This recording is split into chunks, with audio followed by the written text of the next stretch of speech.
وَإِن مِّن قَرْيَةٍ إِلَّا نَحْنُ مُهْلِكُوهَا قَبْلَ يَوْمِ الْقِيَامَةِ أَوْ مُعَذِّبُوهَا عَذَابًا شَدِيدًا وَكَانَ ذَلِكَ فِي الْكِتَابِ مَسْطُورًا. كَانَ ذَلِكَ فِي الْكِتَابِ مَسْطُورًا. So there are subjects in the Quran which are mastur.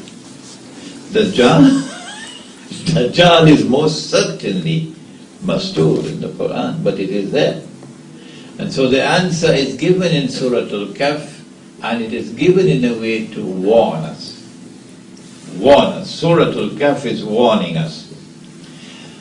But the greatest fitna that mankind will ever experience from the time of Adam alayhi salam to the last day is a fitna that will attack you in a manner that it will be difficult for you to recognize it.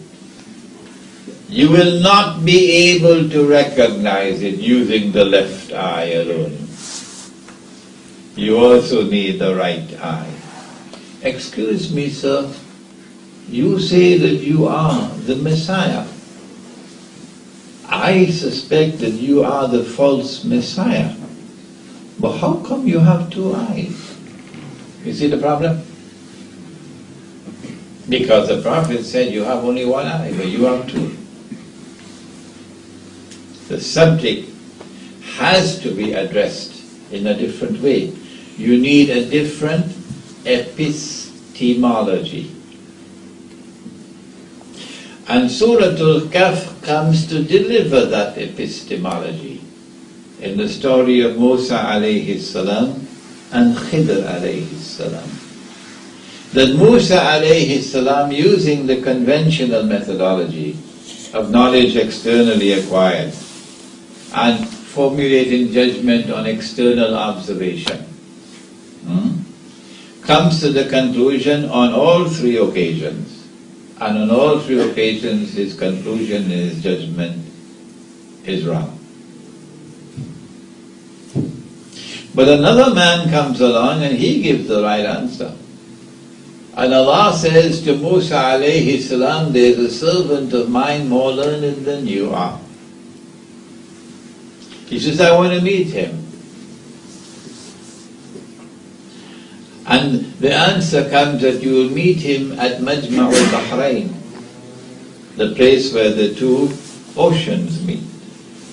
And I pointed out to you Imam al-Baydawi, who gave us this lovely explanation that the two oceans are the ocean of knowledge externally acquired and the ocean of knowledge internally received. And when these two oceans of knowledge have majma'a, when they are harmoniously integrated in an individual, then you have a Khidr alayhi salam. The knowledge descends upon such a person. Such a person sees with the nur of Allah. So Surah Al-Kahf of the Quran is telling us that you will not be able to understand the world in the age of Dajjal, the end times. Because he will be the mastermind of the world at that time. You will not be able to understand the world at that time. You will not be able to explain the world, and you will not be able to respond to the challenges of the world at that time, unless and until you change your methodology, unless and until you adopt this epistemology, that knowledge comes from both the external and the internal. And this is why when Maulana Fadlur Rahman Ansari rahimahullah established the Aleemiyah Institute of Islamic Studies in Karachi, Pakistan, and we were so fortunate to be his students, we couldn't understand why was this man so emphatic about the spiritual quest being the foundation of knowledge. I, for one, I rejected it. At the age of 21, 22. I said, listen, I could handle that later on in life. At this time, let me devote myself to the pursuit of knowledge. As though the pursuit of knowledge and the pursuit of spirituality were two separate things, divorced from each other. Yes, this was the conclusion I arrived at the very green age of 22. What Maulana Fadlur Rahman Ansari rahimahullah was teaching us was that you need a foundation of spirituality in order to be able to advance in the world of knowledge. That there was that knowledge which was traditional. But in addition to that, here is a modern age. And he chose to call it, the study of the modern age, he chose to call it, what did he call it, Ali Mustafa? He's gone falling asleep, he didn't get enough sleep. Short supply in this retreat. He called it, where's Muhammad Ali Khan? Huh? Yeah, what did he call it? Modern thought. See, he didn't get enough sleep, Call it modern thought. Alright, that was his choice. I know he was done too, but my teacher called it modern thought. An Aleemiyah Institute of Islamic Studies was established in order to not only teach the traditional Islamic disciplines, but also introduce the student to modern thought. The other Darul Ulooms looked at us. What is that? It's neither fish nor fowl. Aleemiyah Institute. They caricatured us. These fellows out there in the Aleemiyah Institute. He is not Maulana. Because you know nowadays, I don't know if you heard about it. There's such a thing as a Alim course, huh? Yes. You don't believe me? There's such a thing as an Alim course. And there's an examination you have to pass to be a Maulana. You didn't hear it? You didn't hear it? Yes. And if you pass the exam, you're a Maulana.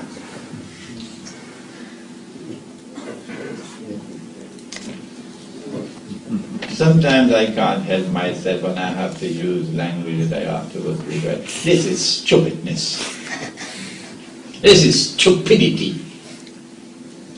There's no such thing as an Alim course. Never been. And never will be. You don't graduate to be an Alim. No. It's nonsense. So they say, who are these fellas? Is this an Darul Uloom? It's neither fish nor fowl. They're teaching modern thought. Didn't they know that English is the language of the kuffar? They're not supposed to study English. They're not supposed to have English education. Well, how else are you going to study the modern age? So, we have in Surah Al-Kahf, in Majma'ul Bahrain, the epistemology given to us by Surah Al-Kahf,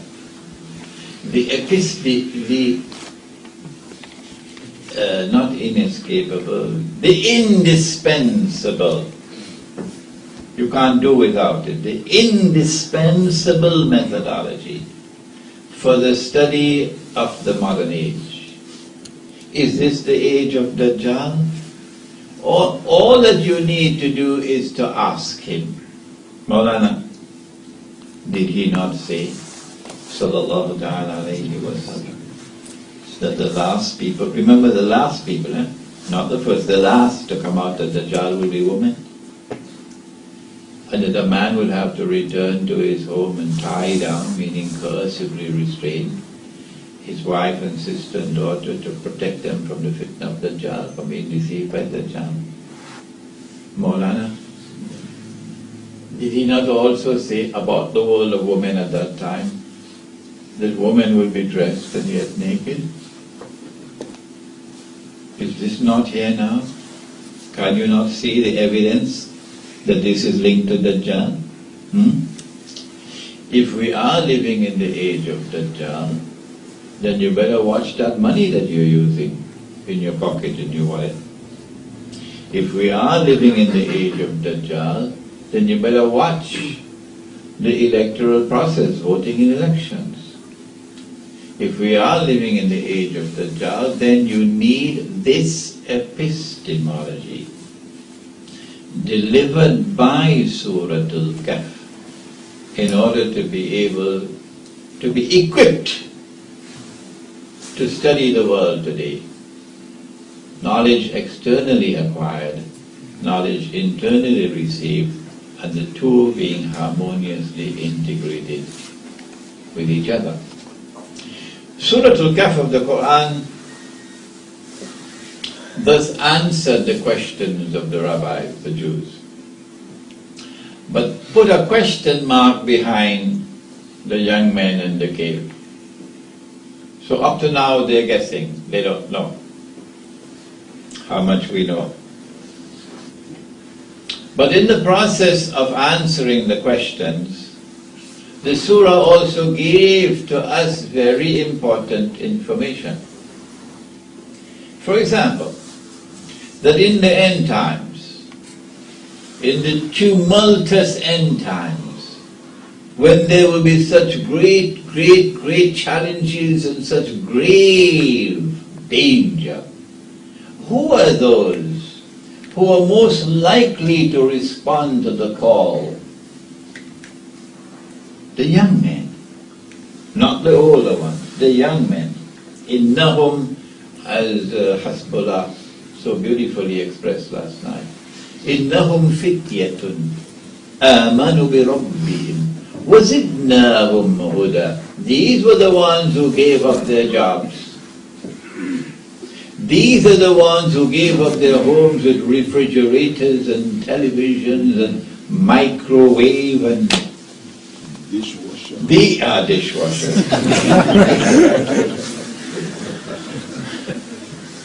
These are the ones who put their passports behind them. These are the ones who fled, who disconnected, who withdrew. 1 in 1,000 will do that.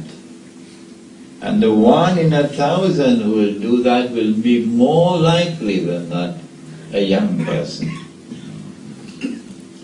Look at how important is this information for the leader who is leading a jama'ah in this age, the young ones.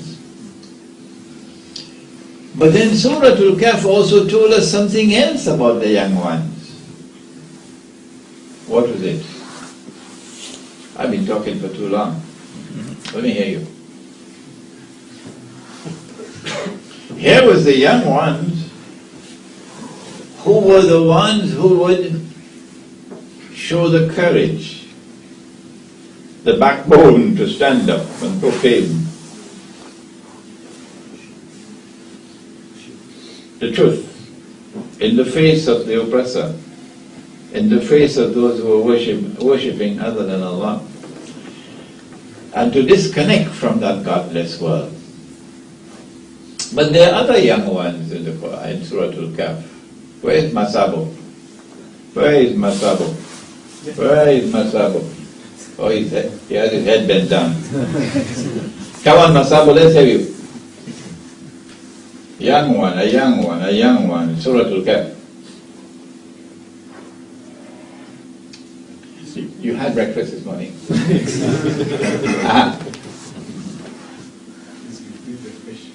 Oh, you? There is a reference in Surah Al-Kahf to young ones, in the plural, in the young men in the cave. And they displayed this trademark as being the ones more likely than not to stand up for Allah with courage and integrity.